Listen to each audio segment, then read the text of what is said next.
The weather remained a source of concern for many today. Those communities affected by October's devastating floods are keeping a close eye on the rain for fear of more flooding. Ian Wallace is here with us. Ian, what's the weather like now? Well, right now we have been seeing a few showers continuing, especially across Trinidad, and the riverine flood alert remains at an orange level, which means there's a high risk, especially for those rivers which are near threshold level along the Cherrylene River basin. There has been minor flooding elsewhere, but with the rising river levels and also the high tide due later on this evening, also there's a possibility there of us seeing some more flooding.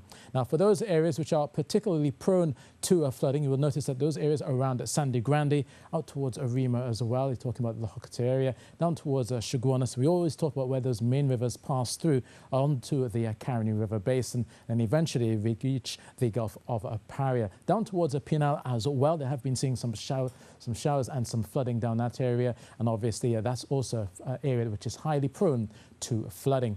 Now, the adverse weather alert continues until Thursday, till this evening at 8 p.m. Still a possibility of some gusty winds, landslides and landslips, as well as street and flash flooding away from the Cherrylene River basin. So definitely take care as you go through the next few days. And obviously we'll be watching the weather quite closely as we get towards Friday as well. So back to you, Verna.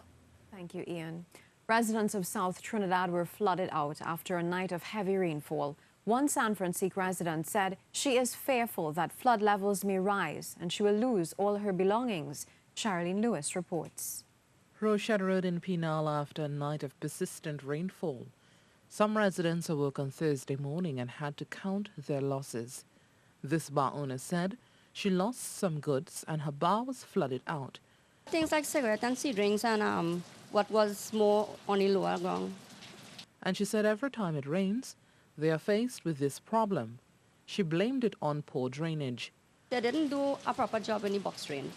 The box drain always full with water. If it's just, it don't have to, as I say, it don't have to have a big storm or anything. It just, the drainage, the box drain always full up with water, and it just cross the road and full up the whole yard. Sometimes it have, vehicles can't even pass.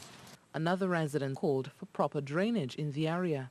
While by evening the flood had subsided, the residents remain watchful, anxious for what another night of rain could bring. Cherrylene Lewis, TTT News.